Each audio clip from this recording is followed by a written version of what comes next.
Ce soir, je voudrais vous parler de la part de Dieu.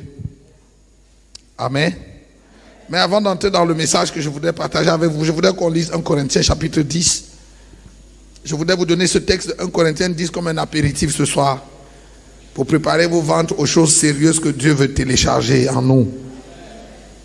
Alléluia. 1 Corinthiens chapitre 10.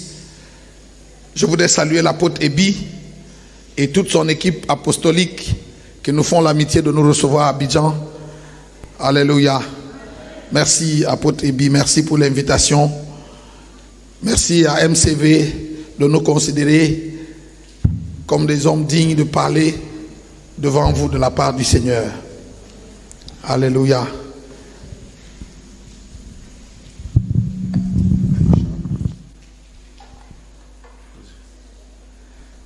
Alléluia. Je disais merci à l'apôtre Ebi et à son équipe. Merci pour l'invitation. La révérende Béatrice et moi-même nous sentons honorés d'être associés à la belle œuvre que Dieu fait parmi vous. Et ce soir, nous voulons ajouter notre bénédiction à tout ce que Dieu fait déjà avec vous et qu'il fait au milieu de vous. Alléluia. Je voudrais saluer le prophète Moshe et son épouse. Votre amitié nous bénit. Votre attachement à Dieu est un défi pour nous. Alléluia. Vous savez, de tout le temps que j'ai marché avec Dieu, les gens que j'aime avoir dans mon cercle, c'est des gens qui me défient à aimer Dieu plus.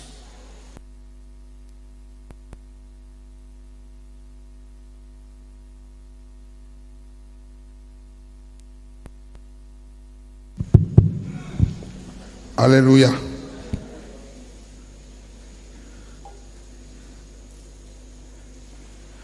Vous ne m'intéressez pas si vous ne m'aidez pas à aimer Jésus plus. Si vous ne me poussez pas à chercher Dieu davantage. Alléluia. Je voudrais saluer la révérende, je crois que c'est révérende, pasteur UJ. Alléluia. Que Dieu te bénisse. C'est une bénédiction de ta voix. Je salue tous les pasteurs qui sont là. Que Dieu vous bénisse. Alléluia. Je suis béni de revenir année après année et retrouver les mêmes visages. Alléluia. Ah oui. Vous savez, il y a des églises, on vous invite un an, quand vous revenez l'année d'après, le paysage a complètement changé. Tellement l'instabilité et la déloyauté caractérisent l'église de notre siècle. Je voudrais saluer ceux d'entre vous que j'ai vus toutes ces années, année après année. Alléluia. Être loyal et être stable est une vertu. Vous savez, en français, on dit pierre qui roule n'amasse pas mousse. Vous savez, si vous plantez un arbuste aujourd'hui ici, et vous le déterrez 3 mois après, vous l'enterrez à un autre, vous le plantez à un autre endroit, et vous le déterrez 3 mois après, vous le plantez à un autre endroit, 2 ans après, il n'aura jamais porté un seul fruit.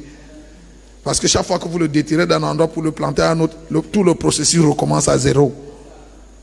Allô?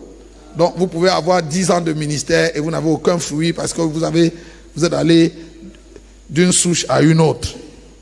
Amen. Voilà, 1 Corinthiens chapitre 10. Frères, je ne veux pas que vous ignoriez que nos pères ont tous, et ça je veux dans vos Bibles souligner le mot tous. L'apôtre Paul va insister sur le tous parce qu'il va le redire tellement de fois.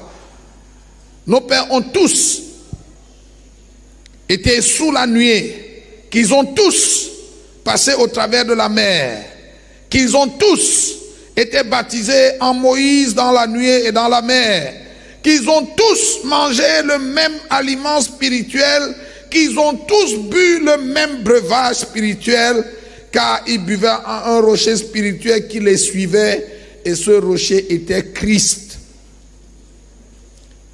Verset 5, mais la plupart d'entre eux, le texte en anglais dit, but many of them. La plupart d'entre eux ne furent point agréables à Dieu, puisqu'ils périrent dans le désert. Verset 6. Or, ces choses sont arrivées pour nous servir d'exemple, afin que nous n'ayons pas de mauvais désirs comme ils en ont eu. Amen. L'apôtre Paul dit que nos pères ont tous étaient sous la nuée, qu'ils ont tous passé par la mer, ils ont tous mangé le même aliment spirituel, ils ont tous bu le même breuvage spirituel. Mais au final, ils étaient tous soumis aux mêmes conditions de vie, aux mêmes intempéries, ils ont vécu les mêmes expériences, mais pour la grande majorité d'entre eux, ça ne leur a servi à rien. La Bible dit qu'ils n'ont pas été agréables à Dieu.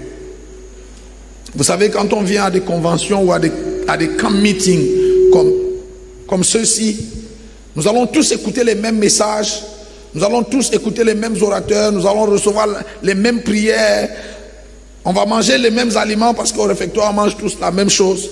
Mais nous ne sortirons pas de ces rencontres les mêmes. Malheureusement, la Bible dit qu'un grand nombre de ceux qui ont tous bu au même rocher, la Bible dit que ce rocher les suivait de ville en ville. Et ce rocher, c'était Christ lui-même. Ils ont bu à Christ et ils ont été désagréables à Dieu et ils sont morts dans le désert. Ce soir, je voudrais, avant d'entrer dans mon message, te donner cette exhortation importante. Écoute, une des choses que tu dois t'efforcer à faire pendant ces jours du camp, c'est d'éviter toute forme de distraction. Le plus grand ennemi des camps bibliques ou des camps meetings s'appelle la distraction. Et beaucoup de gens viennent à des rassemblements comme ceci et ils ratent Dieu parce qu'ils sont emportés par la distraction. La joie de voir les frères venus d'ailleurs, quelquefois, est plus grande que la concentration que nous devons avoir pour rencontrer Dieu. Écoute, au-delà de tous les frères, de tous les amis qu'on va rencontrer au camp, c'est Jésus que nous sommes venus chercher. Alléluia. Et quelques-uns d'entre vous, pendant ces jours au camp, le Seigneur va vous demander de fermer votre téléphone. Ne désobéissez pas à cette instruction. Allô? Quelques-uns d'entre vous encore, le Seigneur va vous demander pendant tous ces jours, ne mangez rien et ne buvez rien. Ne désobéissez pas en disant non, on va rater la belle communion au réfectoire. Vous n'êtes pas venu ici pour manger au réfectoire, vous êtes venu rencontrer Christ. Et quel que soit ce que ça va coûter que tu rencontres Christ, rencontre-le. Amen. Écoute-moi, vous savez l'expérience que j'ai avec Dieu, c'est que très souvent Dieu donne des instructions solennelles et importantes de façon vraiment légère et passagère. Comme si j'étais conseiller de Dieu, j'allais lui dire de changer sa façon de parler à son église. Tu sais pourquoi? Il va te dire ça une seule fois. Il va te dire pendant les 4 jours. Quand c'est 4 jours, pendant ces 4 jours, éteins ton téléphone, ne reçois aucun coup de fil. Et tu peux faire ça. Et te dire, oh, c'est peut-être mes pensées. Mais il ne va pas te dire ça 2 fois. Comme j'aurais aimé qu'il dise ça 2 fois. Qu'il le dise même 3 fois. Qu'il insiste même. Quelquefois, j'ai même envie de dire à Dieu, pourquoi tu ne grondes pas quand c'est sérieux? Non, il ne fera pas ça. Il ne grondera pas. Mais si tu n'obéis pas à cette instruction-là, tu vas te retrouver en retard de 10 ans. Tu sais, nous sommes allés à Ashland. Quand Dieu m'a demandé, lève-toi, va aux États-Unis à Ashland, parce que là-bas je vais te parler. Papa, il ne s'était pas dans le haut-parleur. C'était cette voix douce dans mon cœur. J'ai entendu le Seigneur me dire, lève-toi, va à Ashland, parce que là-bas je vais te parler. Il n'a pas dit ça 2 fois. Quand je vois ce que ce voyage à Ashland a produit, l'autre jour je disais à maman Béatrice, et si on n'avait pas obéi? Alors vous allez me dire, oui, mais écoute-moi, Dieu ne m'aurait jamais amené au ciel. Si on n'avait pas obéi, Dieu ne m'aurait jamais amené au ciel. Vous ne m'aurez jamais rencontré. Et pourtant, il n'a pas dit ça 2 fois, il n'a pas eu besoin de dire ça 4 fois. Vous êtes là ce soir? Amen. Tu sais, quand tu considères les voies de Dieu, il faut faire attention aux voies. Tu sais, Dieu n'est pas notre copain. Hein? Non. Oh, écoute, Dieu est trop grand pour insister 2 fois, pour te dire la même chose 2 fois. Tu sais, c'est nos mamans, elle va te dire, Jean-Paul, lave les assiettes. Elle va répéter ça 14 fois. Dieu ne fait pas ça.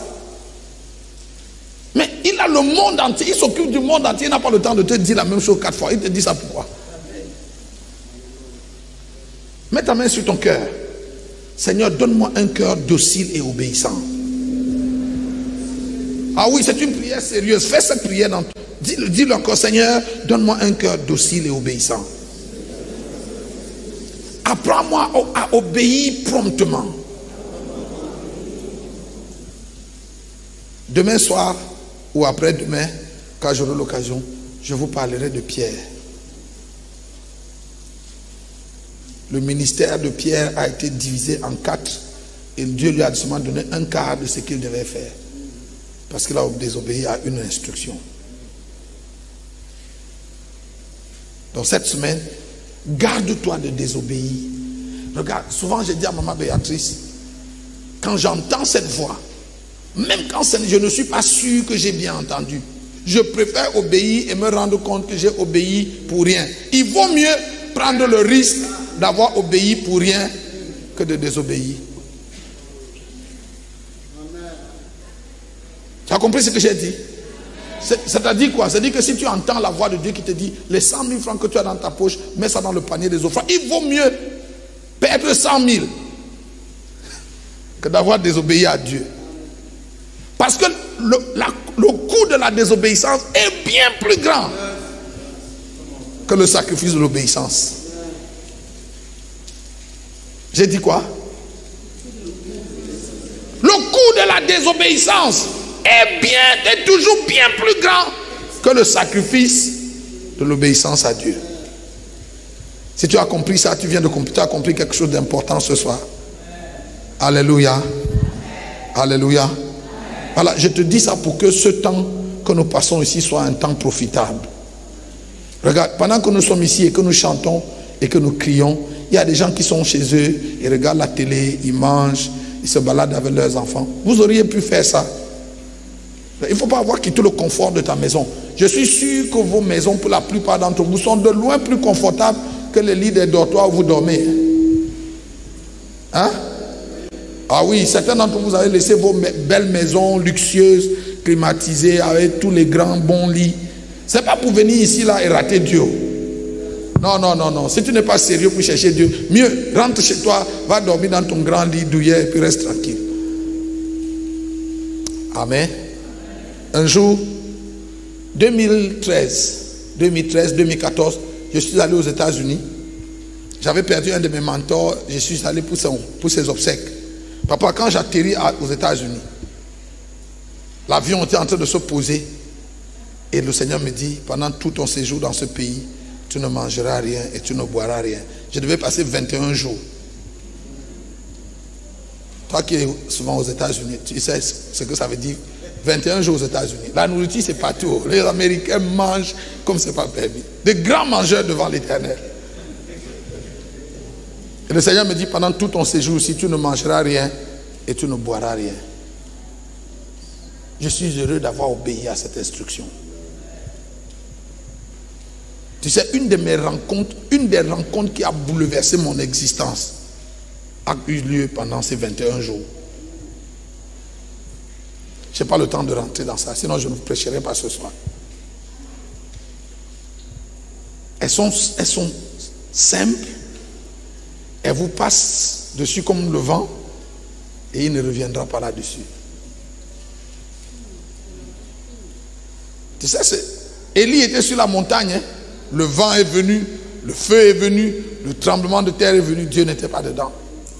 Et puis après, une voix douce et fine lui a parlé et c'était la voix de Dieu. Vous savez, nous sommes dans une génération où on est à la recherche du sensationnel. On est à la recherche de ce qui éblouit les regards. Mais très souvent, Dieu n'est pas dedans. Amen. Très souvent, Dieu n'est pas dans ce qui fait beaucoup de bruit. Dieu est dans ce qui est simple, dans ce qui est doux, dans ce qui... Ça vous passe dessus comme du vent. Et c'est la voix de Dieu. Amen. Amen. Amen.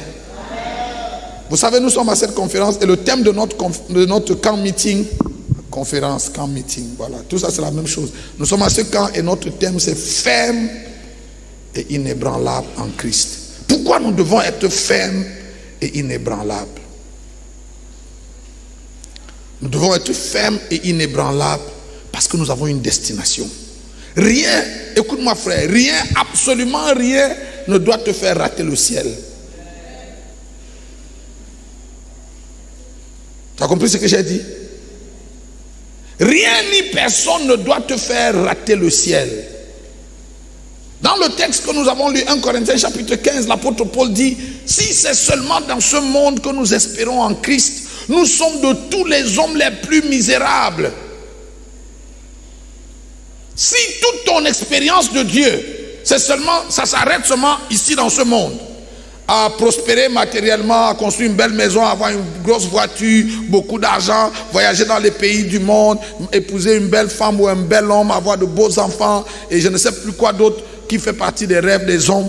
Si le menu de ta foi, ce n'est que ça, la Bible dit que tu es de tous les hommes le plus misérable.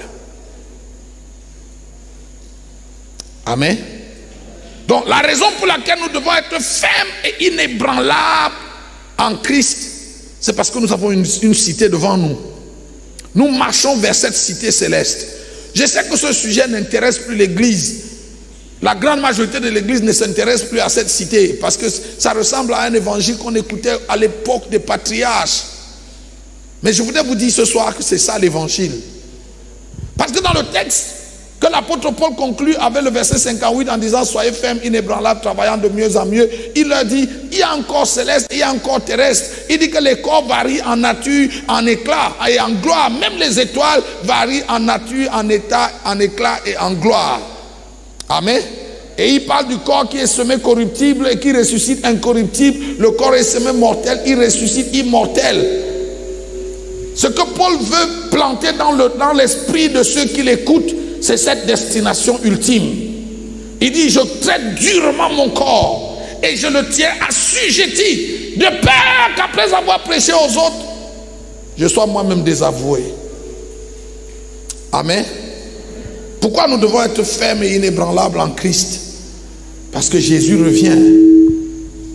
S'il vous plaît, est-ce que vous pouvez travailler le son là pour qu'il y ait moins d'interférences? Merci. Nous devons être fermes et inébranlables parce que Jésus revient. Jésus revient chercher son église et il faut qu'il te trouve debout. Jésus a dit, heureux ce serviteur qui, lorsque son maître viendra, le trouvera faisant ainsi. Il faut que le maître, quand il revient, nous trouve faisant ainsi. Il nous trouve à notre poste, il nous trouve travaillant, surtout travaillant de mieux en mieux à l'œuvre du Seigneur. Amen. Pourquoi nous devons être fermes et inébranlables en Christ? Parce qu'il y a la possibilité qu'on travaille et qu'on court en vain. L'apôtre Paul dit de peur d'avoir couru ou de courir en vain. Alléluia. Donc ce soir, avec cette pensée d'être ferme et inébranlable, je voudrais vous raconter cette histoire que vous connaissez, mais que je ne me fatigue pas de raconter au monde entier. Écoute, c'est la plus belle histoire de ma vie. Amen. Le Seigneur m'a fait la grâce de visiter le ciel et je prie que cette semaine, pendant que nous serons à ce camp, que quelques-uns d'entre vous aient le privilège d'être enlevés. Vous savez, je sors de 7 semaines de conférence au Cameroun. On a fait 7 villes en 7 semaines. Et de ville en ville, rassemblant les pasteurs. On avait les pastorales le matin et les sessions avec le peuple de Dieu le soir. Racontant cette même expérience de ville en ville. Mes 4 enlèvements tous les soirs, chaque soir, leur partageant ces mêmes enlèvements. Et aujourd'hui, tous les jours, nous recevons des témoignages. Des gens qui ont eu eux aussi la grâce de visiter le ciel. Plus il y aura des gens qui vont visiter le ciel, mieux ça vaut. Vous savez, Dieu veut se révéler à son peuple plus que son peuple ne veut le connaître. Hein? Oui. Regarde, la porte est ouverte. Depuis que Jésus est mort, le chemin est ouvert. Tu sais pourquoi tu n'y vas pas? Parce que tes pensées sont ailleurs. Parce que quand tu penses à la bénédiction, tout ce à quoi tu penses, c'est que Dieu te donne le visa pour aller en France. Tu ne penses pas que quand Dieu dit qu'il veut te bénir, c'est qu'il peut t'amener en balade au ciel. Je te promets, si tu vas te balader au ciel ce soir, quand tu reviendras demain, tu seras un homme nouveau. Tu sais, Paul est allé se balader au ciel Il est allé jusqu'au 3e siècle. Quand il est revenu, il a dit, si nous avons la nourriture et le vêtement dans ce monde, cela nous suffit. Non, il faut être allé au ciel pour dire ce genre de choses. La nourriture et le vêtement seulement. La nourriture et le vêtement seulement. Dans ce monde-ci où les chrétiens veulent tout. Non, Paul dit, si nous avons la nourriture et le vêtement, cela nous suffit. Amen. Donc, je voudrais vous raconter à nouveau ma première visite au ciel. Amen. Je vous ai dit ce matin, j'ai donné ma vie à Jésus en 1990. J'étais un jeune garçon.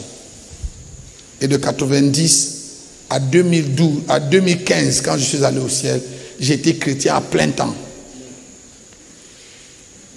Tu sais, une des choses, et je suis heureux, les gens qui me connaissent savent que j'ai toujours été comme ça. Ceux qui m'ont vu quand j'étais au lycée, qui m'ont vu quand j'étais à l'université, qui me rencontrent aujourd'hui. L'année dernière, il y a 2 ans, je suis allé prêcher à un camp de mamans. Il y a un ministère de mamans au Cameroun, femmes camerounaises pour Christ, c'est des mamans. Et la plupart de ces mamans-là m'ont vu quand j'étais, enfin, me connaissent quand j'étais gamin. Et puis j'étais leur orateur cette fois-là au camp. Et puis une d'elles, quand elle m'a vu enseigner, quand on finit, elle me dit, Nyangok, tu ne changes pas. Oui, parce qu'elle se souvient du petit garçon qui était toujours très chaud là. Et elle me dit, 30 ans après, tu es resté le même, tu n'as pas changé. J'ai dit, non maman, ça doit même augmenter.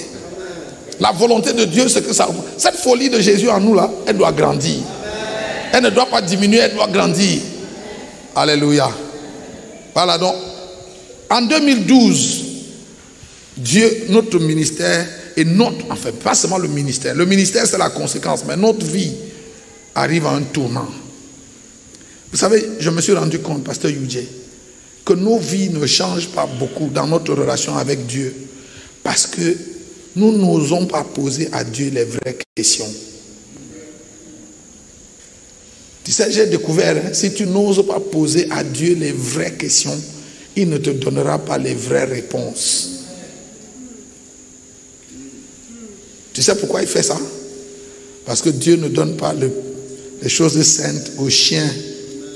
Et il ne jette pas les perles devant les pourceaux. Si tu ne montres pas de l'intérêt pour quelque chose, Dieu ne suppose pas que tu veux cette chose. Hein? J'ai dit quoi? Hein? Répétez-vous. Qu'est-ce que j'ai dit? Si tu ne montres pas de l'intérêt, Dieu ne suppose pas, il ne devine pas à ta place. C'est pour ça que quand Bartimée crie, oh fils de David, aie pitié de moi, et Jésus s'arrête et lui demande, qu'est-ce que tu veux? Tu peux penser que c'est une question redondante. Non, ça va de soi que le gars veut voir. Non, Jésus ne considère pas que le gars veut voir. Il faut que le gars dise lui-même qu'il veut voir. Tu sais pourquoi? Parce qu'il a souvent posé la question comme ça à certains aveugles. Qu'est-ce que tu veux? Le gars dit, je veux payer le loyer.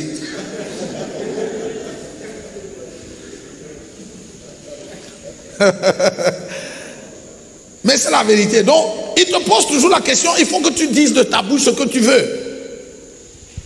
Alléluia. Donc en 2012, nos vies basculent. Nous n'avions pas de problème, la vie était normale. Et puis, en fait, en 2012, avril 2012, on rentrait d'un voyage des États-Unis. On avait passé à peu près 1 mois là-bas à prêcher d'État en État, voyageant et faisant le ministère. Nous sommes rentrés, Dieu avait fait ce qu'il avait fait à l'époque. Dieu merci, on était contents. Mais quand on est revenu de ce voyage, de nulle part, Dieu a créé un vide dans nos cœurs. Une telle insatisfaction. Et ce soir, je prie le Seigneur qu'au sortir de ce camp, il crée ce vide dans le cœur de quelqu'un qui m'écoute. En fait, il y a un niveau de soif de Dieu que seul Dieu peut mettre dans votre cœur. Et quand, regardez, aujourd'hui je suis convaincu et je le dis partout, que la plus grande bénédiction que Dieu peut donner à un homme, c'est de lui donner un cœur qui a faim et soif de lui. Tu sais pourquoi? Parce que c'est cette faim et cette soif de Dieu qui ouvre les portes au mystère caché de tout temps. Donc si Dieu peut vous donner un cœur qui a soif à ce niveau-là, il vous aura fait du bien. Amen. Donc on s'est retrouvé dans un état de soif, dans un état de faim, avec 1 million de questions. Je m'enfermais des heures durant dans ma chambre pour poser des questions à Dieu. Il y a plein de choses que je ne comprenais pas. Je regardais l'église dans le monde et je m'interrogeais et j'interrogeais Dieu. Vous savez, une des choses qui me dérangeait dans l'église et dans la marche de l'église, c'était Jean chapitre 14, le verset 12. Dans Jean 14, 12, Jésus dit que ceux qui croient en lui feront les œuvres qu'il a faites. Ils feront même de plus grandes œuvres parce qu'il s'en va au Père. Ma question c'était, Jésus, est-ce que tu étais vraiment sérieux quand tu disais Jean 14, 12? Parce que ça faisait 20 ans à l'époque que je marchais avec Jésus et je connaissais Jean 14, 12. Je priais Jean 14, 12 et je ne voyais pas Jean 14, 12 s'accomplir. Ni dans ma vie, ni dans la vie des gens qui étaient autour de moi. Tu sais, une des choses qui arrive aux gens quand vous commencez à vieillir, non, pas quand vous commencez à vieillir, quand vous commencez à prendre de l'âge. Il faut faire attention, tu sais, maman et moi aujourd'hui, depuis, on se parle, on se remet en cause. Et les chrétiens, regarde, les chrétiens sont les seuls groupes de personnes qui ne se remettent pas en cause. Ils font les mêmes choses encore et encore et ils attendent à avoir des résultats différents. Quelqu'un a dit que c'est ça la plus belle définition. Oh mon Dieu. Je reste ici. Ok. Quelqu'un a dit que c'est ça la plus belle définition de la folie. Et quand tu considères cette définition, 80% des chrétiens sont fous. Pourquoi? Parce que si tu gardes le même niveau de prière, si ta vie de prière reste comme elle est là, il n'y a rien qui va changer. Si ton niveau de consécration à Dieu reste là où tu es, il n'y a rien qui va changer. Si ta façon de donner à Dieu reste au même niveau là, si tu continues de donner 100 francs à Dieu ou 500 à Dieu quand tu viens à l'église, il n'y a rien qui va changer en ce qui concerne donner et recevoir. Hein? Si ton niveau d'engagement à l'œuvre de Dieu ne change pas, 10 ans après, il n'y a rien qui va changer. La seule chose qui va changer, c'est les cheveux blancs, la barbe blanche et quelques rides. C'est tout. Amen. Donc, Jean 14, 12 n'était pas en train d'arriver et j'ai commencé à poser des questions. J'ai dit, mais ça fait 20 ans. Jean 14, 12, là, est-ce que tu avais vraiment dit qu'on allait faire ça ou bien c'était seulement une façon de parler? Amen. Et je suis heureux de lui avoir posé cette question. Parce que ça m'a aidé à déménager de là où j'étais pour avancer. Amen. Et dans la suite de ce camp, je vous donnerai les quelques réponses qu'il m'a données. J'aurais aimé vous dire qu'il m'a donné toutes les réponses, mais je suis heureux pour au moins les réponses que j'ai reçues. Si je n'avais pas posé la question, je n'aurais jamais eu ces réponses. Amen. Tu sais, je disais que quand on prend de l'âge, quand on commence à... on mûrit, on commence à se poser des questions. Tu sais, quand j'étais jeune dans la foi, on suivait des leaders. On avait devant nous des pères spirituels, des aînés dans la foi qui nous ont fait rêver, qui nous ont tenu un langage, qui nous a rempli des rêves. Et on les a suivis 20 ans après, 30 ans après, on se demande, mais ces choses-là sont où? Non? Et aujourd'hui, je disais à Maman Béa, nous aussi, il y a des gens qui nous suivent. Hein? Parce qu'aujourd'hui, pendant que nous on se pose la question que mais ceux-là qui étaient devant nous et qui nous ont raconté tout ça là, pourquoi ça ne se manifeste? Par exemple, Jean 14, 12. Le rêve que j'avais, c'était qu'un jour, les pères, les aînés qui étaient devant moi, que j'allais voir ressusciter les morts, que j'allais voir ouvrir les yeux des aveugles, faire marcher les boiteux.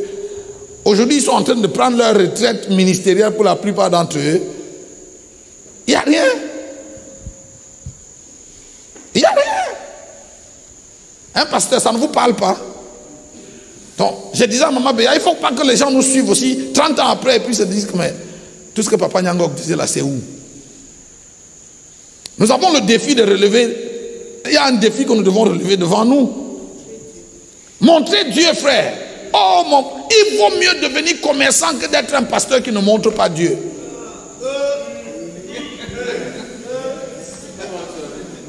Frère, ton pastorat, si ça ne montre pas Dieu au monde, il vaut mieux aller vendre des arachides au marché d'Adjamé.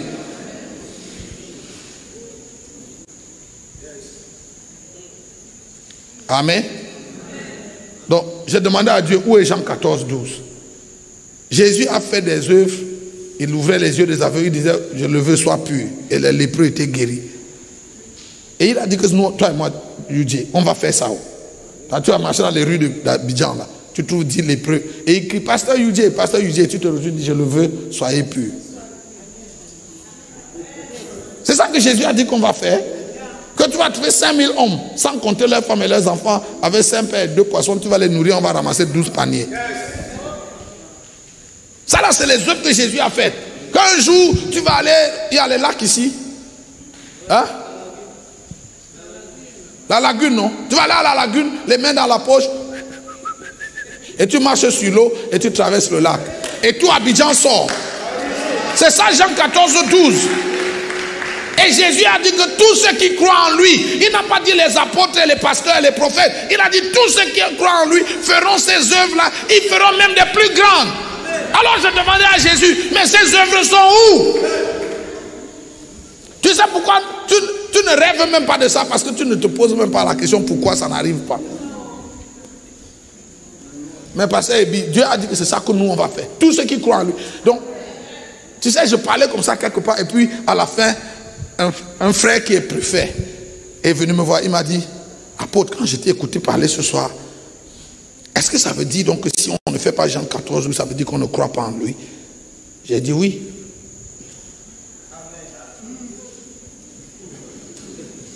Non, tu n'as pas bien compris ce que j'ai dit. Hein? Des deux choses l'une, c'est soit c'est Jésus qui est le menteur, ou c'est nous qui sommes les menteurs.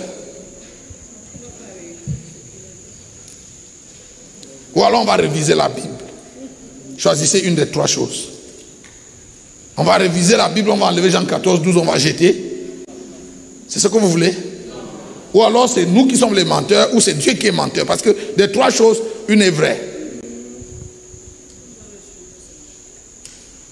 C'est nous qui ne croyons pas. Parce que si Jésus a dit que tous ceux qui croient en lui feront ses œuvres, ça veut dire que le problème c'est nous, notre croyance. Amen. Donc, mon premier problème c'était Jean 14, 12. Mon deuxième problème c'était de voir des pasteurs, des serviteurs de Dieu. Dans mon pays, comme dans beaucoup de pays que j'ai visités, des hommes consacrés à Dieu. Pieux, qui travaillaient sur le champ de mission. Pas des gars qui jouent, qui cherchent qui font faire le buzz. Non, des gens qui ont sacrifié leur vie pour l'œuvre de Dieu. Et qui vivaient au seuil de la misère. Je ne comprenais pas comment c'était possible. J'ai demandé à Dieu, mais comment tu fais? Quand je lis ma Bible, la Bible dit que l'or et l'argent du monde entier, il y en a tellement là-bas qui ne savent même pas quoi faire avec. Comment ces serviteurs peuvent être sur le terrain et vivre comme ça? Ça, c'était ma deuxième question. Et j'avais ma troisième préoccupation à cette époque, à avril 2012, c'était de voir la montée en puissance des faux prophètes. Et ça drainait du monde. Ça drainait des foules. Même les vrais pasteurs couraient pour aller chercher les faux prophètes. Je demandais à Dieu, mais... Et j'avais l'impression, ça me dérangeait parce que j'avais l'impression que Dieu ne disait rien. Donc je passais tout mon temps dans ma chambre de prière à interroger Dieu. Je lui disais, mais tu ne vois pas que ces gars, ils sont en train de séduire les élus. Et certains de ces faux prophètes, si je cite leur nom ici, certains d'entre vous allez me lapider.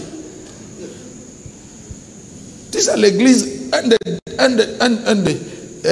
comment j'ai dit, un des problèmes de l'église de ce siècle, c'est que la plupart des chrétiens ne savent même pas la différence entre un vrai pasteur et un faux pasteur.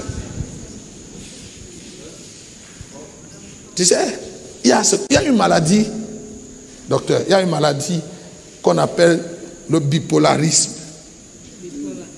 Hein? Vous connaissez, quand on dit que quelqu'un est bipolaire, hein? Ça veut dire qu'il est deux en un. C'est ça, non? Beaucoup de chrétiens de notre siècle sont bipolaires. Ça veut dire qu'ils aiment le vrai évangile et le faux évangile en même temps. C'est une maladie grave. Ça veut dire qu'ils viennent à ce camp où on leur enseigne la parole de Dieu. On leur enseigne les principes éternels de Dieu. On leur apprend à craindre Dieu, à aimer Dieu, à être sobre, à vivre dans l'humilité, à ne pas aimer le monde, à s'attacher à Dieu de tout leur cœur. Et ils disent Amen. Et puis ils sortent d'ici et ils vont à une autre conférence de l'autre côté de la ville où on leur dit non, Dieu veut que tu aies les plus belles chemises du monde. Dieu veut que tu aies... Et ils disent Amen là-bas, ils font l'offrande. Ils sont malades.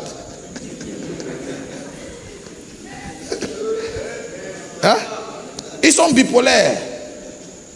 C'est-à-dire qu'on t'enseigne dans une église à être humble, à servir Dieu dans la modestie. Frère, maman, la modestie est une valeur chrétienne. Hein? Non, ça s'oppose à toute la fanfaronnade des gens qui font étalage de leurs avoirs, de leur argent, qui parlent de leurs chemises qui coûtent cher, de leurs costumes, de leurs voitures. C'est deux choses, deux mondes opposés. Donc si tu aimes les deux mondes, tu es malade. Si tu écoutes un vrai pasteur, tu dis amen. Et tu écoutes un faux pasteur, tu dis amen. Tu es bipolaire. Amen. Donc ce sont ces interrogations-là qui ont provoqué la recherche de Dieu. En fait, pendant que j'étais dans ce temps d'interrogation, le Seigneur m'a dit, Nyangok, est-ce que tu veux avoir les réponses aux questions que tu te poses? Je lui ai dit oui, Seigneur. Et il m'a dit, si tu veux avoir les réponses, arrête tout ce que tu fais et va à la montagne. Et il n'a pas eu besoin de dire ça 2 fois. Vous êtes là? Mais ce soir, j'ai envie d'insister, parce que je crois que le Saint-Esprit insiste. Il faut apprendre à obéir à Dieu promptement. Certains d'entre vous, Dieu vous appelle au ministère, vous voulez que 14 prophètes confirment pour que vous vous engagez. Vous avez un problème, vous êtes malade. La dernière confirmation que tu as eue, ça suffit. Lève-toi, obéis à Dieu. Hein? Pourquoi tu veux qu'un autre prophète vienne d'Afrique du Sud? Tous les autres qui ont déjà prophétisé, ça ne suffit pas. Amen. Et il m'a dit, si tu veux avoir les réponses, arrête tout ce que tu fais et va à la montagne. Et on a tout arrêté.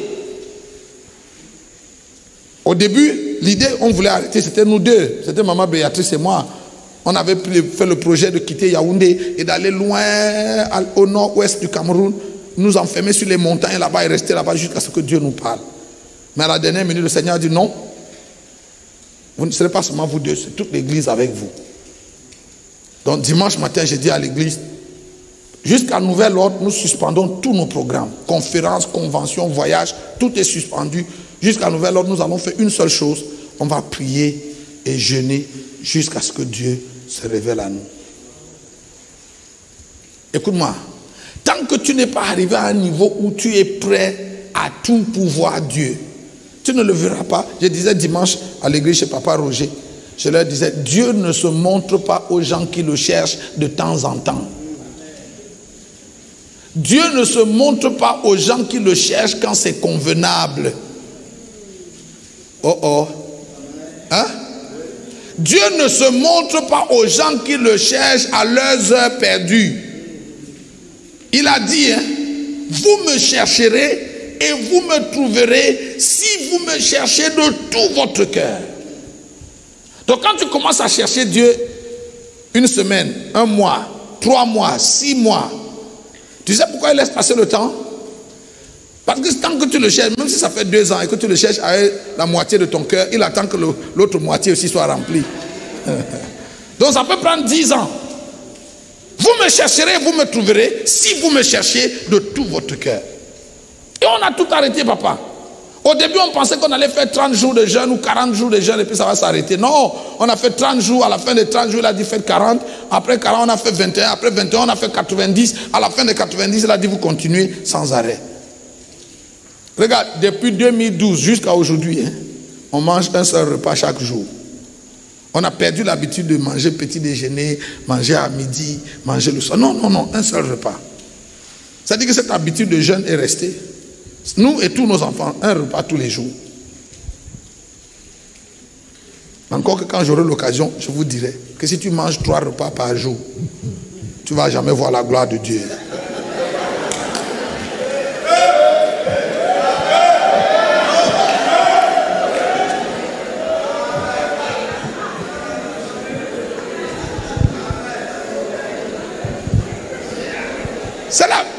C'est la vérité. Écoutez-moi. Ce que je vous dis là, c'est la vérité. C'est Jésus qui me l'a... Je l'ai appris de la bouche même de Jésus. Papa Ebi, pendant cette période-là où on était dans ce long jeûne, le Seigneur m'a demandé de me retirer de l'église et de faire 40 jours et 40 nuits. Et j'étais enfermé dans ma chambre. J'ai fait 40 nuits, 40 jours, 40 nuits dans ma chambre. Je ne sortais pas. Dans jeûne complet. J'ai failli mourir. Et pendant que j'étais là, j'étais couché à même le sol. Jésus est entré dans ma chambre. Il m'a dit, je suis venu te montrer les 3 principaux ennemis de la gloire. Le premier ennemi, les excès de manger et de boire. Si tu es un homme qui t'attarde à table, aux activités qui se font autour de la table, dis au revoir à la gloire, tu ne vas jamais voir. Prenez garde que vos cœurs ne s'apesantissent par les excès de manger et de boire. Si tu manges beaucoup, ça appesantit ton cœur, ça alourdit ton esprit. J'ai demandé à Jésus, mais quand on mange, ça part dans le ventre ou bien ça part dans le cœur? Il m'a dit, quand le ventre est plein, il tire ton esprit vers le bas.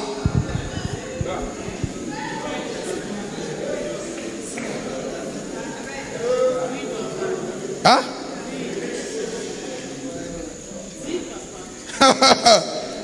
C'est écrit dans vos Bibles, c'est Luc 24. Prenez garde, Luc 21, verset 34, je crois. Prenez garde que vos cœurs ne s'apesantissent, ne s'alourdissent par les excès de manger et de boire. Quand ton ventre est plein, si Dieu parle, tu ne vas pas l'entendre. Tu es lourd. Le deuxième ennemi de la gloire, tu écris, c'est les excès de sommeil.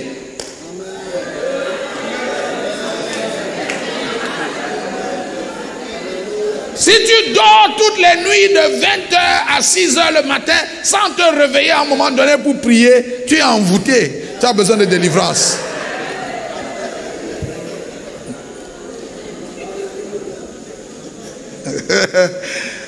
Je n'ai pas le temps de vous montrer tous les textes, sinon je ne vais pas parler de ce que je vais vous parler ce soir. Hein? Oui, papa, les excès de sommeil, si tu dors beaucoup, tu vas rater la gloire. La preuve la plus... c'est les disciples de Jésus. Il les a amenés à la montagne de la transfiguration. Ils ont raté la transfiguration à cause du sommeil, non? Il les a pris, il les a amenés à Gethsemane. Ils ont raté la passion de Christ à cause du sommeil. Il faut réduire tes heures de sommeil. Écoute, le disciple n'est pas plus grand que son maître. Tout disciple accompli sera comme son maître. Et la Bible dit du maître qu'il se levait tous les jours pendant qu'il était encore nuit et il allait dans un lieu solitaire pour prier. Donc il faut que tu organises ton programme. Regarde, ce n'est pas un truc que le Saint-Esprit fait à ta place, c'est toi-même qui organise. Qu'à minuit tous les jours, peu importe le temps, je vais me lever et je vais prier. Écoute, depuis avril 2012, maman, quand ce n'est pas minuit, c'est 3h le matin, c'est systématique. Peu importe le volume de fatigue, à 3h le matin, mes yeux s'ouvrent.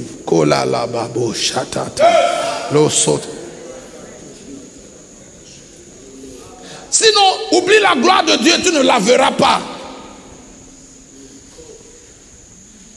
Tu as noté ça? Le troisième ennemi de la gloire s'appelle la familiarité. Dès que tu deviens familier à Dieu et aux choses de Dieu, tu te coupes de la gloire.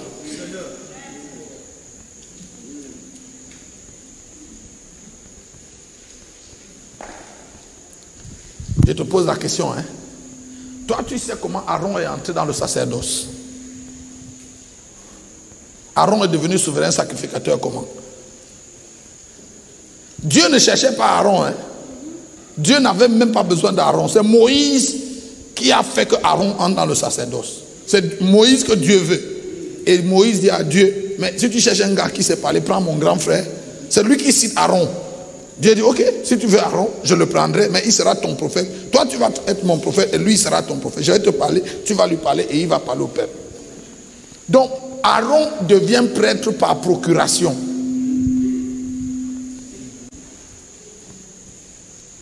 On est d'accord? Hein? Donc, le sacerdoce d'Aaron subsiste seulement à cause de Moïse. Donc, tant que Aaron est en bon terme avec Moïse, la grâce coule.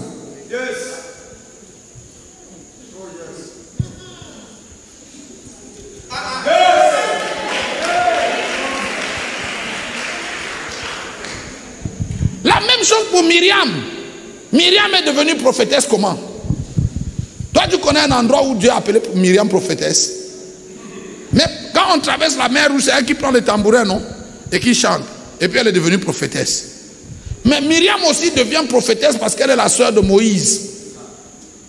Donc Aaron et Myriam sont dans le sacerdoce et Dieu les utilise parce qu'ils sont les frères de Moïse. Et puis un jour, ils ont oublié ça. Ils ont oublié que c'est grâce à Moïse qu'il y a un peu d'huile sur leur tête. Et puis ils sont allés, ils ont eu le courage de dire à Moïse, hey, viens ici. C'est pas parce qu'on t'appelle apôtre à l'église, tu es notre petit frère. Et ici dans la famille, nous sommes comme tes parents. Mais Dieu s'est mis dans une colère bleue. Tu n'as jamais vu Dieu fâché comme ça. Mais Dieu s'est enflammé, la colère de Dieu s'est enflammée. Mais vous avez fait comment pour parler à Moïse comme vous avez... Qu'est-ce qui vous est arrivé? Moïse a tout fait pour contenir la colère. Dieu lui a dit, dégage, laisse-moi finir avec ces gens. Tu sais, certains d'entre vous, votre pasteur, c'est votre camarade. Regarde, l'apôtre Ebi et les pasteurs ici. Même si vous étiez camarades de classe au lycée, assis sur le même banc, le jour où Dieu les a mis à part, ça a changé. Oh. Si tu ne fais pas la transition, tu vas rentrer dans la... Tu comprends? Même si c'est l'enfant que tu as accouché, maman, tu t'es assis comme ça, tu l'as poussé, il est sorti, c'était ton petit, il était ton papy, tu jouais avec lui. Le jour où Dieu l'appelle, pose sa main sur lui et le sépare, il n'est plus ton enfant au même niveau. Si tu ne changes pas ta façon de le voir, tu vas te couper de la gloire de Dieu. Dieu dit à Moïse, quitte sur mon chemin, laisse-moi tuer. Le jour où ils ont parlé contre Moïse, les deux là sont morts. C'est ça que la familiarité fait.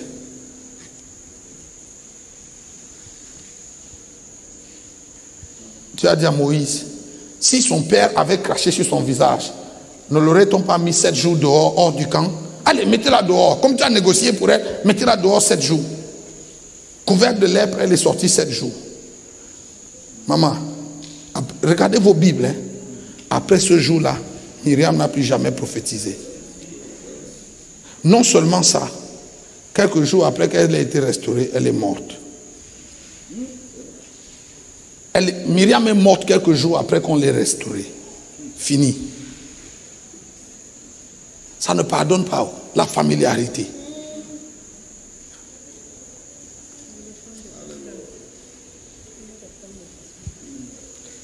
Ça tue les femmes des pasteurs, ça tue les enfants des pasteurs, ça tue les frères des pasteurs, ça tue les membres d'église. Tu sais, quand la Bible dit de ne pas discerner le corps de Christ, quand il dit que tu ne discernes pas le corps de Christ, hein, il dit à cause de ça, beaucoup d'entre vous, tu penses qu'il parle de la Sainte Seine. Quand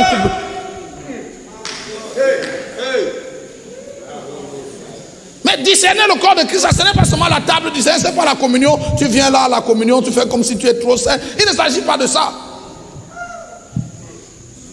Regarde, si tu vois cet homme-ci et tu ne le vois pas comme un saint homme de Dieu, ça tue. Mais le même Élisée, entré à Jéricho, les enfants l'ont vu, monte, chauffe. Ils ne savaient pas que c'était un pasteur. 42 d'entre eux ont été mangés par les ours, non? Pourquoi? Ils n'ont pas discerné le corps de Christ. La femme Sunamite l'a vu passer, le même gars. Elle a dit, je perçois que cet homme est un saint homme de Dieu. La bénédiction est entrée dans sa maison.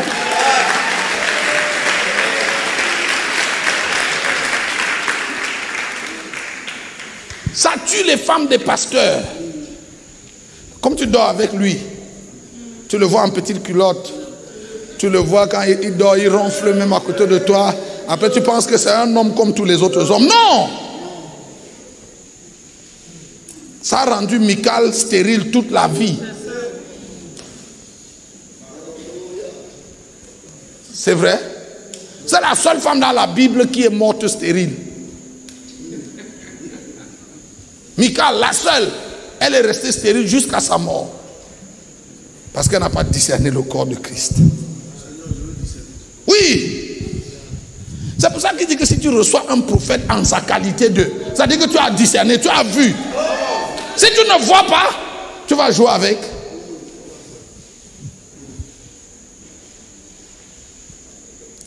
Regarde, Aaron n'a pas été tué le même jour que Myriam. Physiquement, oui. Mais dans le cœur et la pensée de Dieu, le même jour, là, les deux sont morts. Tu sais pourquoi Dieu n'a pas tué Aaron le même jour? Parce qu'il était souverain sacrificateur et qu'il portait la tunique sacerdotale. Cette tunique-là, c'est une immunité. Hein. Alors vous ne savez pas que même dans nos pays, quand tu te mets si tu es en tenue pastorale, même si tu as commis un délit, la police ne peut pas te mettre la main dessus. Oui. Si on te convoque à la police pour une affaire, quelle qu'elle soit, ou à la gendarmerie, et tu te présentes en tenue pastorale, ils n'ont pas le droit, ils n'ont pas de compétence. Bon, je ne sais pas en Côte d'Ivoire, au Cameroun, et dans tous les pays même d'ailleurs, ils ne peuvent pas te déshabiller, ils n'ont pas la compétence. Un policier ne peut pas te déshabiller, il ne peut pas. Et il ne peut pas te mettre en... Si je suis comme ça, je suis habillé en homme d'affaires. Mais si je suis en col pastoral et en soutane et tout ça, il ne peut pas me mettre en cellule, il ne peut pas me déshabiller, il n'a pas la compétence. Oui, regarde, pour qu'on te mette, si tu es habillé comme ça, pour qu'on te mette, on va appeler ton supérieur. Si tu es prêtre catholique, on va appeler l'évêque qui vient te déshabiller. C'est lui qui te déshabille et te remet à la justice pour que la justice continue son cours, parce que tu es immunisé. Même Dieu respecte ça.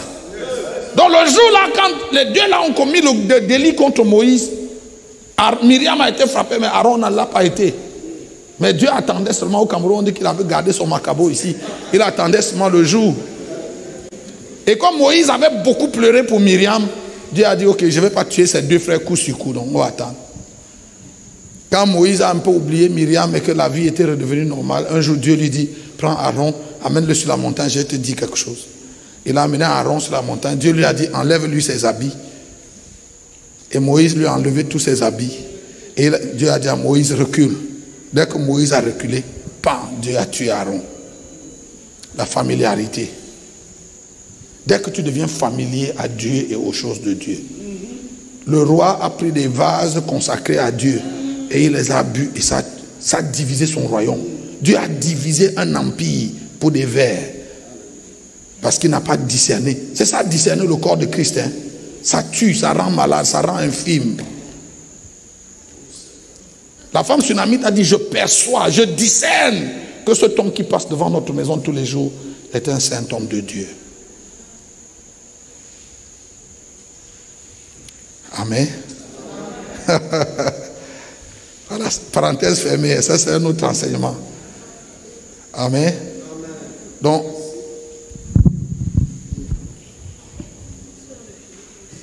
on va continuer demain si on ne finit pas. Mais quelqu'un est béni ce soir. Regarde, au sortir de ce camp, il faut que délibérément tu réduises tes quantités de nourriture.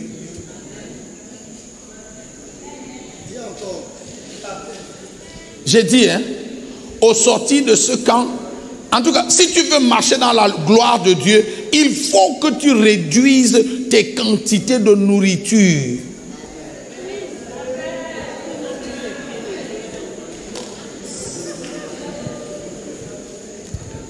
Maman Béa me provoque. Regarde, dans le livre d'Exode, je crois Exode 25 ou je ne sais plus quel Exode c'est, mais vous allez retrouver ça dans le texte. Dieu dit à Moïse, je crois, regardez Exode peut-être 25, Dieu dit à Moïse, prends Aaron, Nadab, Abihu et les 70 anciens et montez, venez sur la montagne parce que je vais vous parler. Et la Bible dit qu'ils sont montés sur la montagne. Et ils ont attendu le Dieu d'Israël pendant 7 jours. Dieu n'est pas venu leur parler. Au 7e jour, ils ont vu le Dieu d'Israël de loin. Ils ont vu ses pieds. Regarde, trouve-moi le texte, maman.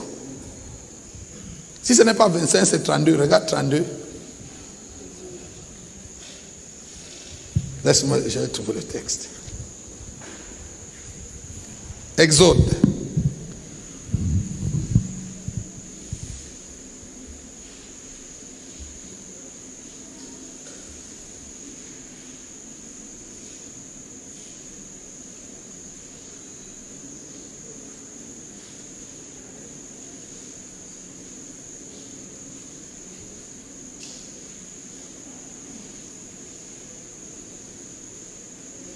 Exode 24.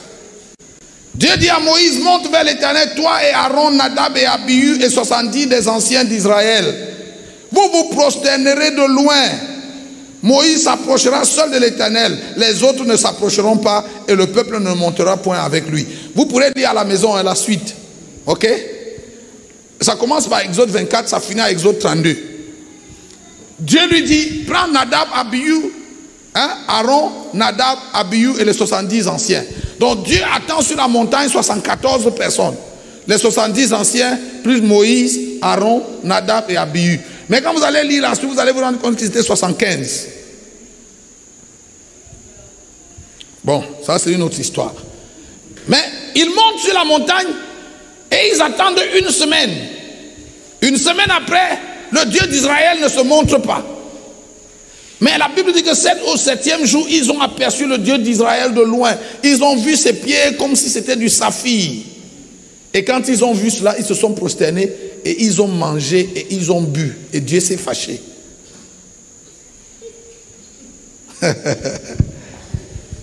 Ils ont fait quoi? Ils ont mangé et ils ont bu et Dieu s'est fâché. Si j'avais le temps, on allait lire. Et Dieu a dit à Moïse, laisse-les là où ils sont et viens plus haut. Et Moïse a laissé les anciens en disant à Aaron et aux anciens, vous attendez ici, ne bougez pas. Et il est monté avec Josué. Et pendant que Dieu parlait avec Moïse sur la montagne et qu'il lui donnait les commandements, Aaron et les anciens sont redescendus. Au chapitre 32, la Bible dit que quand le peuple voyait que Moïse tardait à venir et à aller voir Aaron, il lui a dit, mais toi aussi tu étais là-bas, non? Bon, qu'est-ce que vous avez vu là-bas? Et Aaron leur a dit, donnez-moi vos bijoux, je vais vous montrer ce qu'on a vu. Et il a fabriqué un veau d'or. Maman, ma question c'est, pourquoi ils ont fait seulement le veau? Pourquoi pas la calebasse?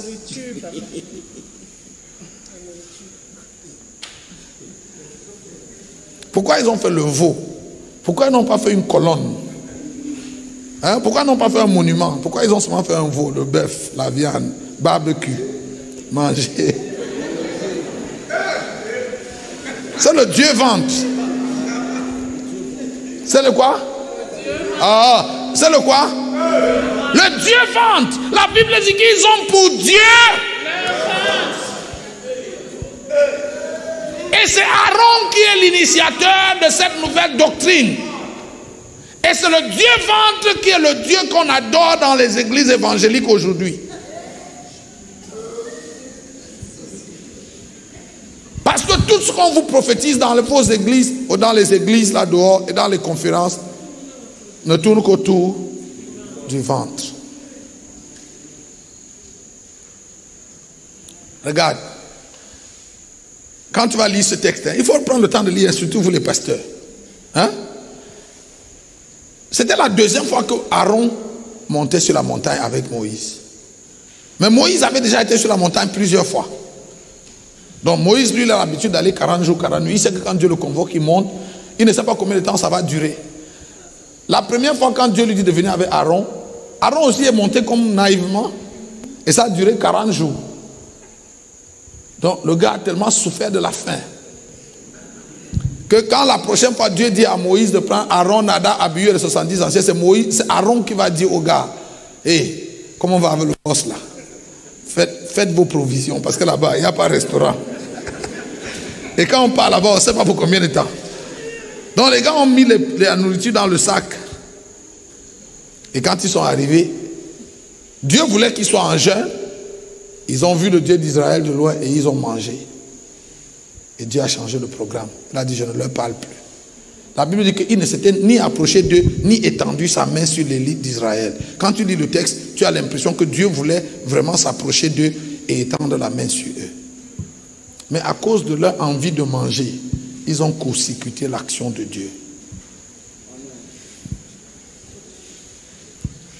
Regarde, quand tu regardes Jésus, Jésus sur la terre vivait pratiquement et constamment une vie de jeûne.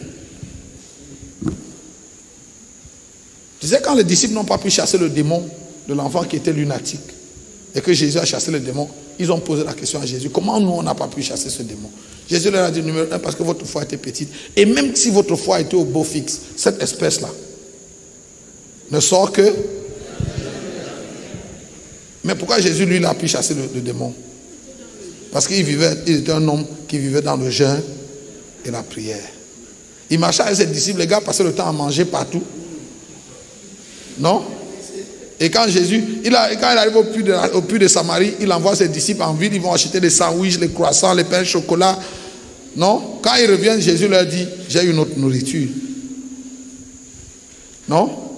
Et quand Jésus leur dit, j'ai une autre nourriture, il ne lui pose même pas la question, c'est quelle nourriture? Il se dit, non, Judas dit, non, moi je voulais le croissant. Non, non, il discute les choses. Au lieu de poser à Jésus la question, mais toi tu manges quelle nourriture? Ils se sont dit, ah, c'est sûr que quelqu'un d'autre lui a apporté la nourriture. Ils ont pour Dieu leur ventre. Amen. Voilà, on a fermé la parenthèse et revenons. J'ai encore combien de minutes à... Amen. Amen. Donc nous nous sommes engagés dans le jeûne et la prière. On a appris, frère, à jeûner et à prier non-stop. À faire quoi? Souvent les gens me disent, oh apôtre Nyangok, tu as vraiment la grâce. Qu'est-ce que tu as fait à Dieu pour être amené au ciel jusqu'à 4 fois? Moi je n'ai rien fait. Je ne vais pas vous dire que j'ai fait quelque chose. Il ne faut pas que quelqu'un se vante. Mais écoute-moi, il y a des dimensions de la grâce de Dieu qui ne se manifestent que dans la vie des gens qui font quelque chose. Hein? Si je dormais dans mon lit, la grâce ne se serait pas manifestée. Si j'étais assis dans un restaurant où je mangeais les bonnes nourritures ivoiriennes, là, les bonnes sauces ivoiriennes, cette grâce-là ne se serait pas manifestée. Cette grâce ne se manifeste que dans la vie des gens qui font quelque chose. Il faut être à un certain endroit pour qu'une dimension de la grâce de Dieu te trouve. Oh, tu n'as pas compris ce que j'ai dit.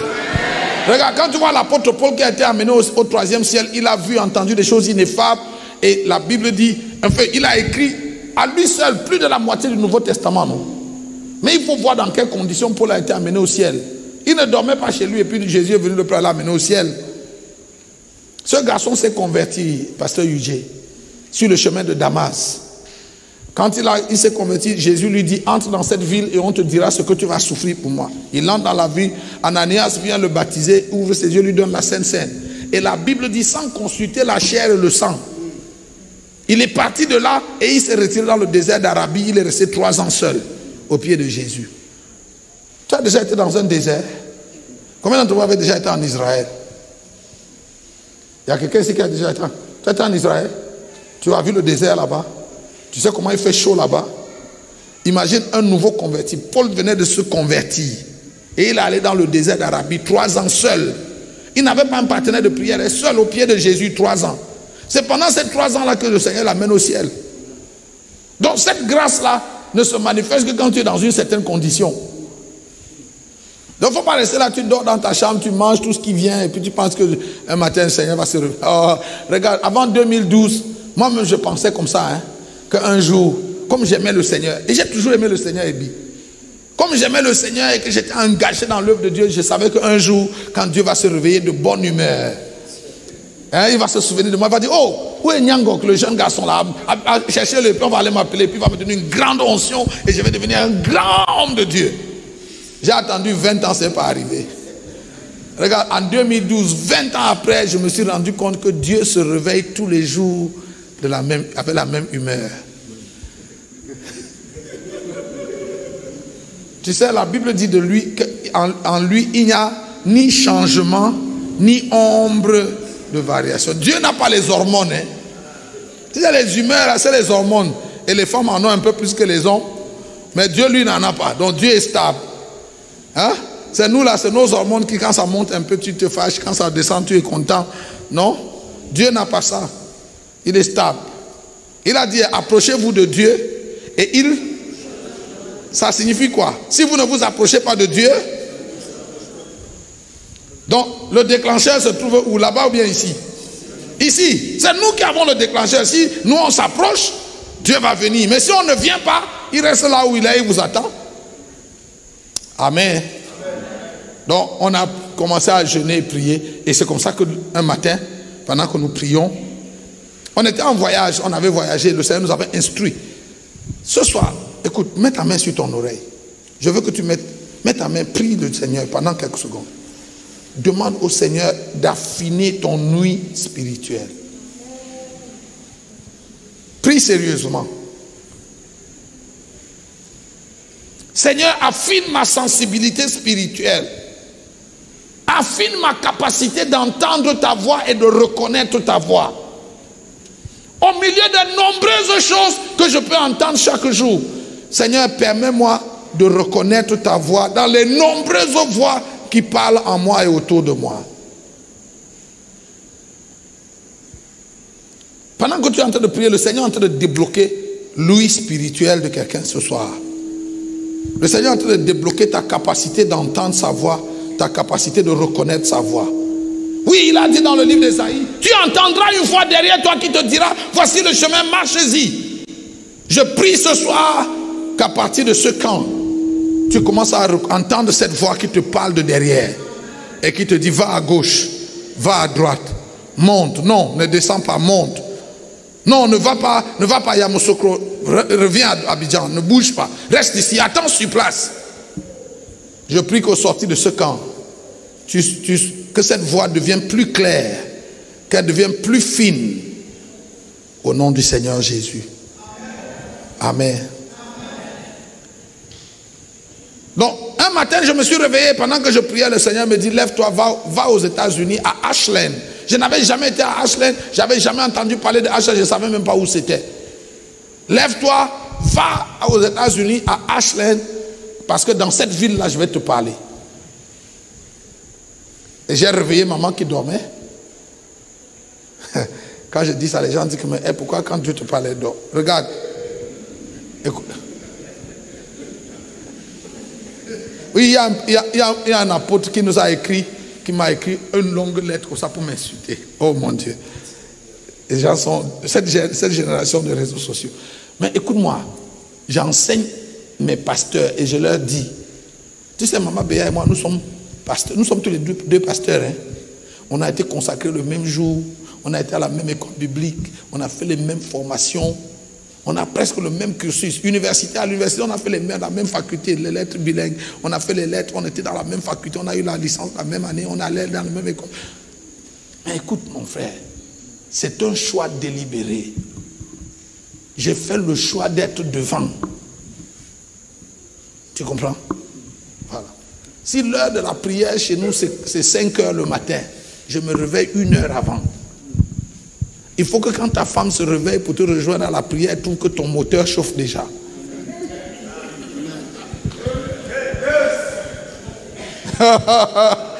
Tu comprends? Écoute, je me réveille la nuit et chaque fois je me réveille toujours 1 heure de temps avant elle. Quand j'ai fini de prier de 4 heures à 5 heures, puis je la réveille. Et puis on prie ensemble de 5 heures à 6 heures, et puis on réveille les enfants, et puis on fait le culte matinal, et puis quand il part, je retourne dans mon lieu secret. Parce que le leader doit toujours avoir de l'avance sur son peuple. Si tu n'as pas de l'avance sur eux, tu ne peux pas les diriger. Hein? Mais dans le livre de Josué, il a dit, hein, entre les sacrificateurs qui portent l'arche et le peuple, il doit avoir une distance. La distance là, c'est quoi?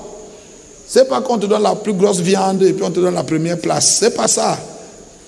La distance là, c'est que tu dois connaître Dieu plus. La Bible dit que si une femme a des questions à poser, qu'elle pose à son mari à la maison, ça suppose que le mari doit connaître plus que la femme. Donc ce jour-là, je m'étais réveillé. On devait normalement prier à 5 heures le matin, mais à 4 heures, j'étais déjà debout et j'étais en train de prier. Et c'est là où le Seigneur me dit, je veux que tu ailles aux États-Unis, à Ashland. Et quand il m'a dit ça, je l'ai réveillé. Et chaque fois, tu sais, au début, chaque fois que quand je la réveillais, elle me trouvait, je la réveillais, j'étais à genoux en train de prier. Elle me disait toujours, mon mari, pourquoi quand tu te réveilles, tu ne me réveilles pas? Je ne lui disais, au début, je ne lui disais pas pourquoi. Bon, maintenant, aujourd'hui, elle sait. Oh non, je ne lui disais pas, je dis que non, tu sais. Quand tu as été à la même école biblique avec ta femme, vous avez été dans les mêmes formations et tout. Mais qu'est-ce qui va faire que toi, tu es le leader?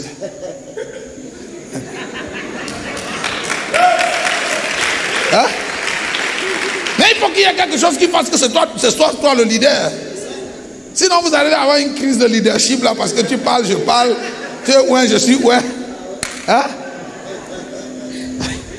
Hein, papa Ebi? Oh oui. Donc quand je parle à mes hommes à l'église, je leur dis, écoute-moi, si ta femme prie plus que toi, tu n'es pas le leader spirituel de chez toi. Si c'est dangereux si ta femme entend Dieu plus que toi. Oh, écoute-moi, c'est dangereux si ta femme entend Dieu plus que toi. Tu seras un Isaac. Tu connais Isaac? Il cherchait le gibier alors que Dieu donnait les mystères à sa femme. Comment Dieu peut venir dans une maison normalement constituée et c'est à la femme que Dieu donne le calendrier prophétique de la famille? Dieu vient chez toi et il sait que c'est toi le chef de la famille et il donne le calendrier prophétique de la famille à ta femme. Il fait comment? Hein? Non, s'il fait ça chez moi, je vais lui donner une demande d'explication. C'est pas à ma femme que Dieu va donner les noms de nos enfants. Non. Dieu connaît la hiérarchie. Hein? Oui. Hein? Donc si Dieu saute le mari et il va dire à la femme, non, je ne sais pas que Dieu ne va pas parler. Maman dit déjà, non. Je ne dis pas que Dieu ne parle pas aux femmes, c'est pas ce que je suis en train de dire. Mais il y a un genre de choses que Dieu ne dira jamais à la femme quand son mari est là. C'est quand l'homme a quitté sa place. Si tu n'es pas à ton poste, il sera obligé de traiter. Chez les parents de Samson, c'est sa femme qui voyait l'ange. C'est elle qui a reçu. Hein? Mais Marie, Joseph était là, il dormait. Chaque fois que Dieu parlait à Joseph, c'était seulement dans les rêves. Tu n'as pas vu ça?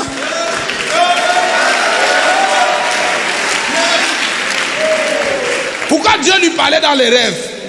Parce qu'il était un dormeur. Mais quand l'ange devait parler à Marie, il est venu face à face.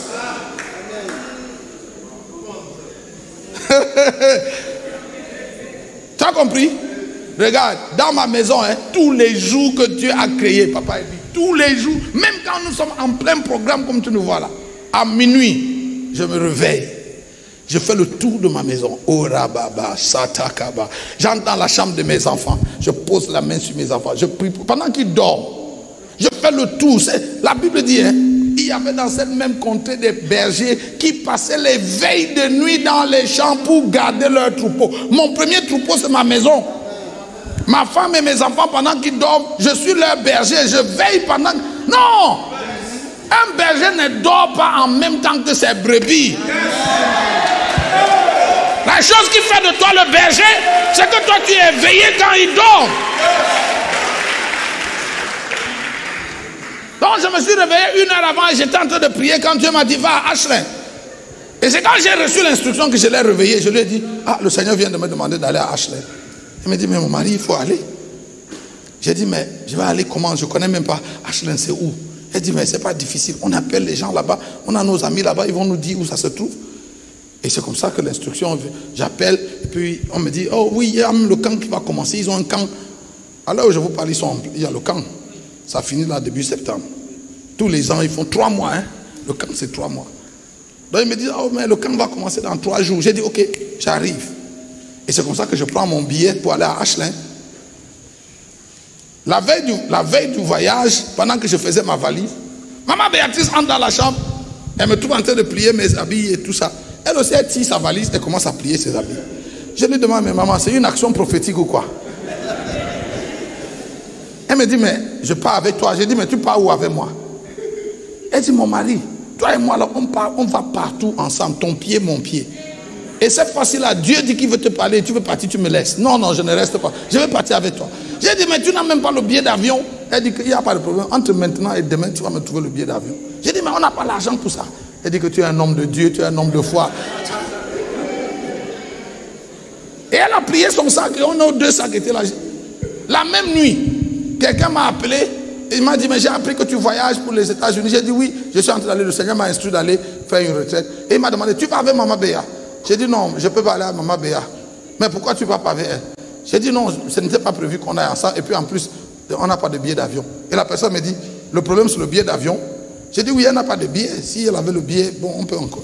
Et puis il dit, bon, moi, si j'achète son billet, elle part avec toi. J'ai dit, mais si tu achètes. Le même soir là, elle a eu son billet. La personne a dit, ok, moi je vais acheter le billet de Maman Béa, comme ça elle va aller avec toi. Voilà comment on part. On part du Cameroun pour aller faire 7 jours. Parce que les gens de Ashland nous avaient dit qu'ils pouvaient nous recevoir pour maximum 7 jours. Donc on a acheté les billets pour aller faire 7 jours. On a laissé l'église au Cameroun en prière et on est parti pour 7 jours. On est arrivé à Ashland, on était dans le jeûne, on était enfermés, on priait. On ne sortait, on restait toute la journée dans notre chambre, on ne sortait que les soirs. Parce que les soirs, il y a le grand temple, il y a les réunions, tous les soirs, il y a un homme de Dieu qui vient, qui enseigne, qui vient enseigner, qui prêche. Donc on venait assister aux réunions du soir. Donc on sortait seulement de nos chambres les soirs pour venir assister à la réunion et on retournait. Comme Dieu disait, Dieu m'a dit qu'il voulait me parler, je ne voulais pas être distrait. On ne mangeait même pas, papa. Parce qu'on se disait même que si tu pars au restaurant là pour manger, Dieu peut rester venir et dire que je suis venu, tu mangeais. Donc on a passé 7 jours sans manger et on faisait. À la fin des 7 jours, rien ne s'était passé. Dieu ne nous avait pas parlé de façon particulière. Et puis bon, on s'est dit, oh, on a obéi. C'était le 7e jour, on a conclu notre retraite, on a fait nos valises, et puis on s'est préparé. L'avion, c'était le lendemain matin. Je suis allé à l'administration du camp pour signer le bon de sortie. Et j'ai fini de signer le bon de sortie. J'ai demandé à la responsable du camp de prier pour moi. Elle a prié. Maman Béa était allée donner un coup de main aux mamans à la cuisine. Donc la maman l'a prié pour moi. C'est elle la responsable du camp. Elle a prié. Je lui ai dit merci. Puis je suis sorti de son bureau. J'arrive à la véranda. Et le Seigneur me dit, Nyangok, est-ce que tu es venu ici de toi-même? Bien, c'est moi qui t'ai demandé de venir. J'ai dit, mais Seigneur, c'est toi qui m'as dit de venir. Et il m'a dit, mais si c'est moi qui t'ai demandé de venir, c'est pourquoi je t'ai demandé. Non, pourquoi tu es allé signer le bon de sortie sans demander ma permission? J'ai dit, mais Seigneur, nous sommes venus ici pour 7 jours. Aujourd'hui, c'est le 7e jour. L'avion, c'était demain. Est-ce que j'avais encore besoin de demander ta permission? Et il m'a dit, si c'est moi qui t'ai demandé de venir, ce pourquoi je t'ai demandé de venir n'a même pas encore commencé. Donc tu as le choix, soit de rester ici pour m'obéir, ou alors retourner au Cameroun pour faire tes choses. Et il est parti. J'étais perdu. J'ai dit, mais qu'est-ce qu'il me fait comme ça? J'ai dit au Seigneur, mais si tu ne voulais pas que je parte, il fallait me dire ça avant que j'ai signé. Maintenant, j'ai déjà signé la sortie. Je vais faire comment? À la fin de la journée, quand ce sera le temps, tu me dis, je vais couper. À la fin de la journée, le Seigneur m'a dit, vous restez ici jusqu'à ce que je vous dise de partir, jusqu'à nouvel ordre. Donc on est parti du Cameroun pour faire une semaine, on a fait 3 mois. Et c'est pendant les 3 mois que j'ai été enlevé au ciel 3 fois. Amen. Maintenant regarde, le lendemain du jour où Dieu change notre programme, quand je retourne voir la responsable du camp pour lui dire, mais écoute, le Seigneur nous a dit de ne pas partir. Elle m'a dit, oui, je savais que vous n'alliez pas partir. Je lui ai dit, pourquoi? Elle dit, parce que quand j'étais en train de prier pour toi, le Seigneur m'a dit de te dire que ce n'est pas encore le temps pour vous de rentrer. Et je lui ai dit, mais pourquoi tu ne m'as pas dit? Elle me dit, parce que quand j'ai ouvert mes yeux et j'ai regardé ton visage, j'ai vu que tu étais décidé à partir. Et j'ai dit au Seigneur, il faut le lui dire toi-même.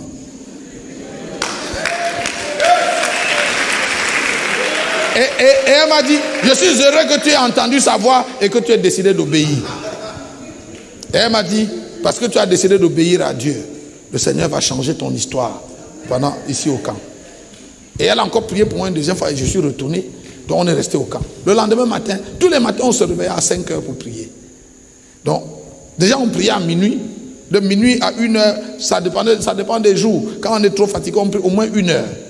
Jésus a dit, vous n'avez pas pu veiller au moins 1 heure. Pasteur, toutes les nuits, il faut veiller au moins 1 heure. Même quand tu es fatigué, au moins, minimum.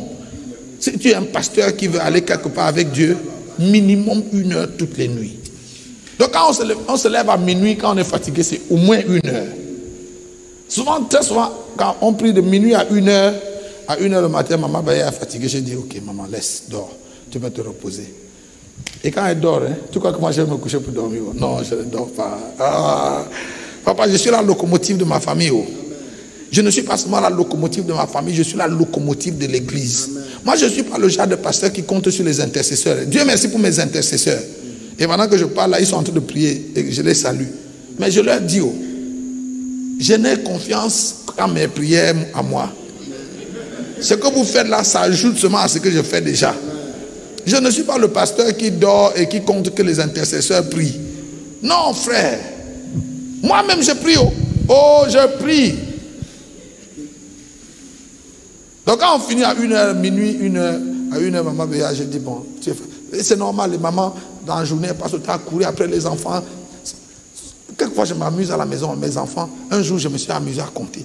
entre 8h, entre 6h, le temps où on se réveille, et 10h, les enfants avaient déjà dit maman même 200 fois. Maman, maman, maman. Donc, à la fin de la journée, elle est fatiguée. Donc souvent, quand on a prié jusqu'à 1h, je lui dis, bon maman, repose-toi. Et puis elle dort, je continue de prier. Ah oui, et je prie souvent jusqu'à 3h. Quelquefois, je prie de minuit comme ça jusqu'à 5h le matin. Et quand je les réveille pour la prière, là, je n'ai pas dormi. Je continue. C'est quand on finit la prière maintenant que je rentre dormir. Et le matin, je lui dis, ah, quand je priais hier, le Seigneur m'a dit ceci. Il dit que oui, mon mari, tu aimes trop ça. J'ai dit oui, c'est comme ça que le leader fait. Quand le peuple s'arrête, le leader continue de marcher. Amen. Le lendemain du jour, Dieu change notre programme. On se réveille à 5h pour venir prier au temple. Parce que nous, on venait prier à l'hôtel tous les matins à 5h. Bien sûr, les Américains, à l'heure, là, tout le monde dort. Et on est venu prier. Quand on partait du Cameroun, on avait gardé un peu d'argent. On s'est dit, bon, quand on va finir la retraite, on va quand même faire les courses, acheter quand même des trucs. Tu veux parler aux États-Unis et rentrer les valises vides. Donc on avait $1000 qu'on avait gardé. On se disait, quand on va finir la retraite, on va quand même faire quelques achats. Le lendemain matin, là, quand on vient à 5h, pendant qu'on est en train de prier, le Seigneur dit, l'argent que vous avez dans votre poche, mettez dans le panier des offrandes. Je lui ai dit, maman, le Seigneur dit que l'argent là qu'on a gardé, il faut mettre dans le panier des offrandes. Elle m'a dit, mon mari, je suis derrière toi. Tout ce que tu veux, on va faire. J'ai pris l'argent, on a prié et on a mis dans le panier des offrandes. Donc on a raté le vol. Et le seul argent qu'on a sur nous, on vient de le mettre dans le panier des offrandes. Et quand on était arrivé à ce camp-là, Dieu nous a dit, vous n'appelez personne, vous ne sortez pas d'ici et vous ne prêchez chez personne. Donc là, on est vraiment pris en otage. Parce que tu n'as pas d'argent pour sortir, tu n'as pas le billet d'avion. Parce que le billet d'avion, même il faut payer la pénalité pour changer le billet d'avion. Donc on n'a pas d'argent, on n'a pas rien, on n'a rien. Là, on est les prisonniers de Dieu. Et c'est comme ça donc que la semaine d'après, mon premier enlèvement au ciel va survenir. Amen. Nous étions au temple le soir à l'heure de l'adoration. Le temple de Ashland, c'est un temple grand, des milliers de personnes. Ils ont aménagé un grand espace devant l'autel. Ils ont appelé cet espace le fleuve de Dieu. Quand vous arrivez au temple le soir, dès qu'on fait la prière d'ouverture, tout le monde vient devant. La louange et l'adoration se font devant l'autel. Il n'y a personne qui est sur les chaises. C'est quand on a fini de louer et adorer Dieu que les gens rentrent s'asseoir. Donc nous étions devant l'autel et on dansait. Ce soir-là, on a un couple d'amis qui était venu de New York, un couple de prophètes. Nos amis, ils étaient venus passer la soirée avec nous. Et on était avec eux, on dansait, on louait Dieu, on se réjouissait. Et puis au milieu de la chanson, comme tout à l'heure, là, les jeunes dansaient ici. Vous savez, j'aime ça en Côte d'Ivoire. Hein? Quand c'est le temps de l'adoration, tous les jeunes viennent danser devant, c'est tellement beau. Et à Ashland, on était devant comme ça pendant qu'on dansait. Au milieu de la musique, comme ça, je me suis arrêté. Seigneur, depuis que je te sers et que je marche avec toi, tu ne m'as jamais fait voir où tu habites. Je ne peux pas vous dire d'où m'est venue cette inspiration, sauf qu'aujourd'hui, je crois que c'est le Saint-Esprit qui avait inspiré ça. À peine j'avais dit ça, je me suis écroulé. Les gens ont continué de danser, mais j'étais allongé là. Et quand je suis tombé, je me suis retrouvé en train de marcher avec un ange qui me conduisait. On a marché sur un chemin et puis on a commencé à monter les escaliers. Et on est monté bien haut. On est arrivé devant un grand portail blanc. L'ange s'est approché du portail. Le portail s'est ouvert. L'ange est entré et je suis entré après lui et le portail s'est fermé derrière nous.